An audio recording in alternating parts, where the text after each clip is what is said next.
Welcome to my YouTube channel Navodita hub. Friends, मैं आप लोग के लिए लेके आई हूँ माय फर्स्ट।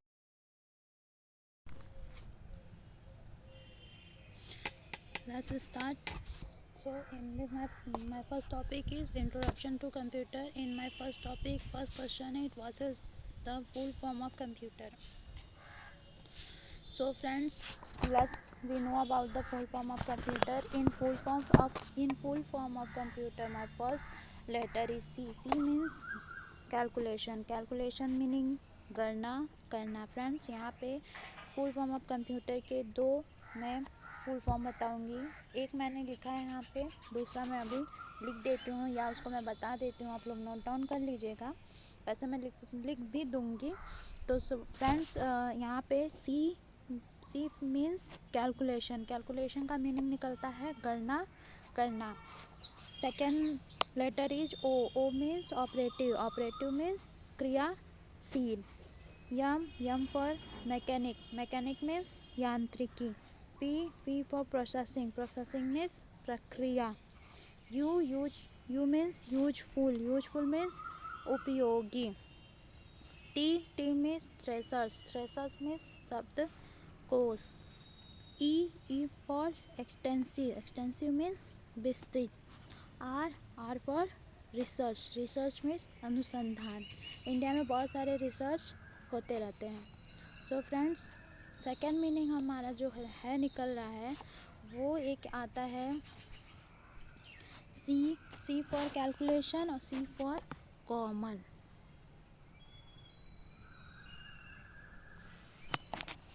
फिर हमारा आता है ओ फॉर ऑपरेटिव। यहाँ पे भी ओ फॉर ऑपरेटिव ही होगा।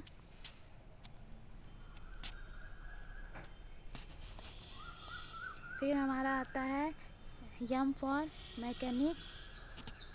मैकेनिक और यहाँ पे थर्ड मेरा निकल के आएगा मशीन।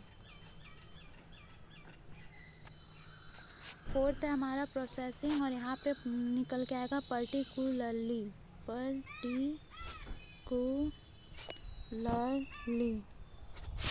थर्ड है यूजफुल, यहाँ पे हमारा आएगा यूज्ड फॉर।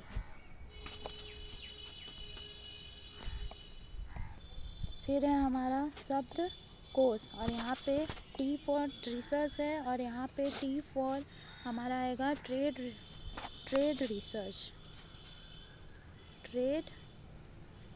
रिसर्च की मीनिंग आप यहाँ से देख लीजिए। फिर हमारा ई फॉर एक्सटेंसिव, यहाँ पे E for extended.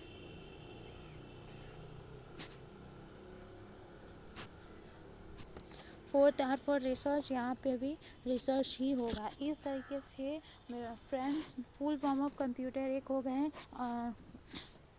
Calculation, operative, mechanic, processing, useful, thresher, extensive and research. Second हमारा जो मीनिंग निकल रहा है वो हमारा क्या बन रहा है, मैं फ्रेंड्स लिख देती हूँ। Common, C for common, operative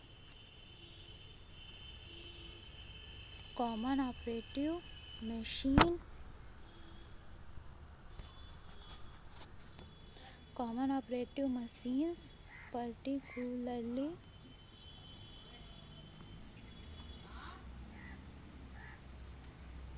used for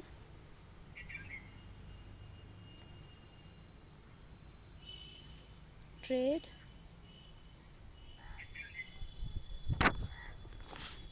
research,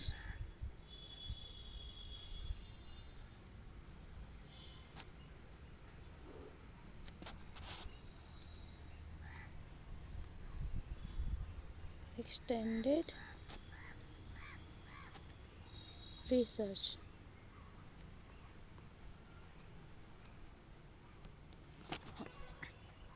तो इस तरह से फ्रेंड्स सेकेंड मीनिंग निकल के आ जाता है common operative machine particularly used for trade, research, extended research. So friends, चलते हैं मेरे नेक्स्ट टॉपिक पे, नेक्स्ट क्वेश्चन पे। नेक्स्ट क्वेश्चन हमारा आता है व्हाट इज़ कंप्यूटर। तो पहले मैं जो इंग्लिश में लिखा है उसको मैं पढ़ के बता देती हूँ। Computer Computer is an electronic device that can perform a variety of operations according to a set of instruction called program. Set of instruction called program. तो इसको हम हिंदी में जान लेते हैं। कंप्यूटर एक ऐसी इलेक्ट्रॉनिक डिवाइस है जो यूजर इंस्ट्रक्शन देता है उसकी वो गणना करता है। कंप्यूटर का हम लोग हिंदी में बोलते हैं संगणक।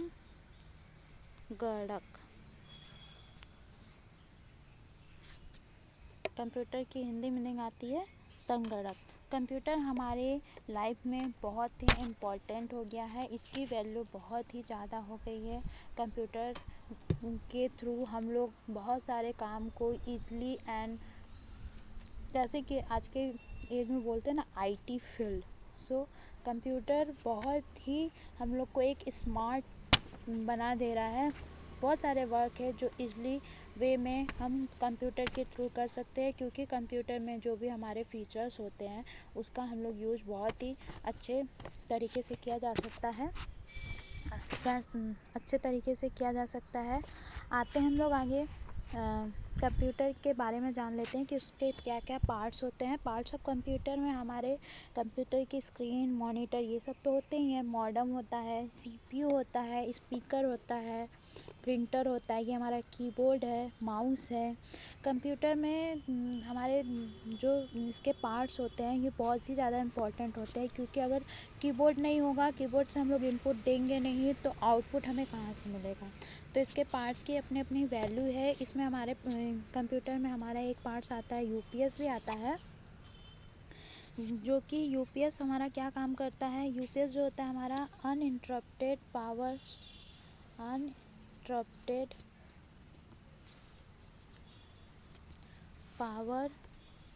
सप्लाई, यूपीएस का फुल फॉर्म है। फ्रेंड्स, ये बहुत गवर्नमेंट जॉब में इसके फुल फॉर्म मोस्टली पूछे जाते हैं, तो आप लोग को ध्यान देना होगा। यूपीएस का फुल फॉर्म होता है अनइंटरप्टेड, आई छूट गया है, uninterrupted power supply. Uninterrupted power supply. और यूपीएस हमारा काम क्या करता है, जैसे कि हम अगर कंप्यूटर पे बैठ के काम कर रहे हैं और अचानक से हमारा करंट डिसकनेक्ट हो जाता है और मेरे डेटा सेव नहीं रहते हैं, तो अगर यूपीएस रहते हैं तो वो मुझे थोड़ा टाइम मिल जाता है।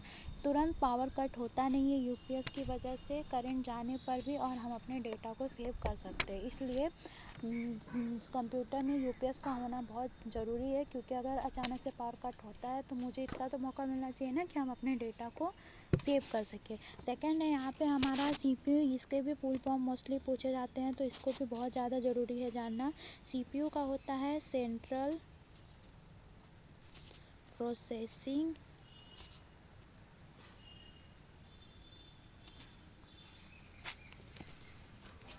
यूनिट। सीपीयू हमारा कंप्यूटर का हार्ट भी होता है, माइंड होता है। सीपीयू बहुत ही इम्पोर्टेंट पार्ट है हमारे कंप्यूटर के। आगे चलते हैं फ्रेंड्स, ये तो हमारे थे सीपीयू के में दो, हमारे कंप्यूटर के दो टाइप्स हैं। एक एनालॉग कंप्यूटर, तो कंप्यूटर में दो है, एक एनालॉग कंप्यूटर और एक डिजिटल कंप्यूटर। एनालॉग कंप्यूटर के बारे में जान लेते हैं। एनालॉग कंप्यूटर क्या होता है, ये भौतिक मात्रा नापने का कार्य करता है। जैसे एनालॉग कंप्यूटर में एनालॉग कंप्यूटर का यूज़ हम लोग इंजीनियरिंग के क्षेत्र में ज़्यादातर करते हैं। इन क्षेत्रों में परिमाप का प्रयोग अधिक होता है, तो इसलिए एनालॉग कंप्यूटर का फील्ड हम लोग इंजीनियरिंग के क्षेत्र में ज़्यादा करते हैं। इसके एग्जाम्पल में इंजीनियरिंग के क्षेत्र में परिमाप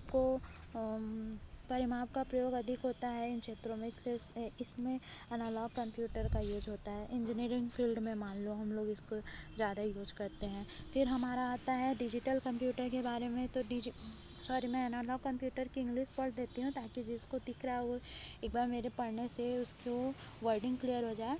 Analog computers handle or process information which is of physical nature, as for example temperature, pressure। इसमें हम लोग टेम्परेचर और प्रेशर को, टेम्परेचर में ताप, दबाव, दाब, इन सब का मात्रा ज्ञात करने के लिए हम लोग एनालॉग कंप्यूटर्स का यूज़ करते हैं। हमारा आ जाता है डिजिटल कंप्यूटर्स। डिजिटल कंप्यूटर्स क्या होता है, पहले मैं इसको इंग्लिश में ही पढ़ देती हूँ। डिजिटल कंप्यूटर्स जो होता है, digital computer process information which is essentially in a binary or two state form namely 0 and 1। Friends, binary जो हमारा होता है, बाइनरी फॉर्म में 0 और 1 का ही डिजिट का ही हम यूज़ करते हैं। डिजिटल कंप्यूटर का यूज हम लोग अंकों की गणना करने के लिए करते हैं। डिजिटल कंप्यूटर का ज़्यादातर यूज़ कंप्यूटर फील्ड में ही होता है। तो डिजिटल कंप्यूटर का यूज हम लोग कब करते हैं, अंकों की गणना में।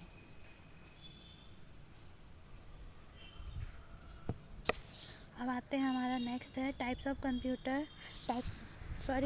इसमें डिजिटल में एक दो होता है, एक एनालॉग कंप्यूटर, डिजिटल कंप्यूटर और हाइब्रिड कंप्यूटर भी होता है। हाइब्रिड कंप्यूटर क्या होता है, पहले हाइब्रिड की स्पेलिंग में लिख देती हूँ, HYBRID, हाइब्रिड कंप्यूटर। इसको मैंने डाला नहीं था कि मैं इसके बारे में बता दे रही हूँ कि हाइब्रिड कंप्यूटर भी होता है। इसका यूज़ हम लोग पेट्रोल पंप में पेट्रोल के औसत उसके मूल्य को ज्ञात करने के लिए करते हैं। तो हाइब्रिड कंप्यूटर जो है हमारा एनालॉग और डिजिटल दोनों मिलाकर होता है। हाइब्रिड कंप्यूटर एनालॉग और डिजिटल दोनों मिलाकर होता है और इसका मोस्टली हम लोग पेट्रोल, आप लोग ध्यान रखने के लिए पेट्रोल लिख लीजिए कि पेट्रोल पंप में हाइब्रिड कंप्यूटर का यूज़ करते हैं। अब हमारा नेक्स्ट टॉपिक है types of computer. Types of computer 2 types के होते हैं। There are 2 types of computer, hardware and software. Hardware computer क्या होता है, जिसको हम लोग छू सकते हैं, मतलब कि जैसे हार्डवेयर कंप्यूटर में हमारा आ गया कीबोर्ड, क्योंकि कीबोर्ड को तो हम लोग टच कर सकते हैं ना, माउस etc। और सॉफ्टवेयर में हमारा क्या आ जाएगा, सॉफ्टवेयर में हमारा आ जाएगा जो हमारे कंप्यूटर के सॉफ्टवेयर होते हैं, उसके कंप्यूटर में सॉफ्टवेयर पड़े रहते हैं तभी तो हम लोग यूज़ करते हैं। उसमें एप्लीकेशन होते हैं, जैसे MS वर्ड होता है, हमारा सॉफ्टवेयर ऑपरेटिंग सिस्टम ही ले लीजिए। ऑपरेटिंग सिस्टम नहीं होगा तो फिर हम लोग कंप्यूटर में कोई भी फीचर्स अपलोड ही नहीं कर पाएंगे। पहले तो हम लोग कंप्यूटर में ऑपरेटिंग सिस्टम को ही डालते हैं, जैसे हमारा विंडोज़ को हम लोग फर्स्ट हम लोग विंडोज़ डालते हैं, विंडोज़ 7, विंडोज़ जो भी विंडोज़ आते हैं उसको डालते हैं। तो इसी तरह हमारे कंप्यूटर जो है कि 2 टाइप से डिपेंड है, hardware and software. Hardware and software, hardware computer and software computer. Hardware में हार्डवेयर के बिना सॉफ्टवेयर नहीं है। कंप्यूटर में हमारे हार्डवेयर और सॉफ्टवेयर दोनों का होना बहुत ज़रूरी है, क्योंकि हार्डवेयर नहीं होगा तो सॉफ्टवेयर होके भी काम नहीं करेगा और सॉफ्टवेयर नहीं होगा तो हार्डवेयर होके भी नहीं काम करेगा। जैसे कि अगर हमारा माउस नहीं है, अगर हमारा माउस नहीं है या कीबोर्ड नहीं है तो क्या हम डेटा को इनपुट कर पाएंगे? क्या हम डेटा इनपुट कर पाएंगे? नहीं। जब हम डेटा इनपुट कर नहीं पाएंगे तो हमारा सॉफ्टवेयर के थ्रू वो रिजल्ट देगा कैसे? डेटा इनपुट कर नहीं पाएंगे तो आउटपुट हमें नहीं मिलेगा, आउटपुट नहीं मिलेगा डेटा अगर इनपुट नहीं देंगे तो, इनपुट नहीं देंगे तो। आज के टॉपिक में बस इतना ही। नेक्स्ट क्लास में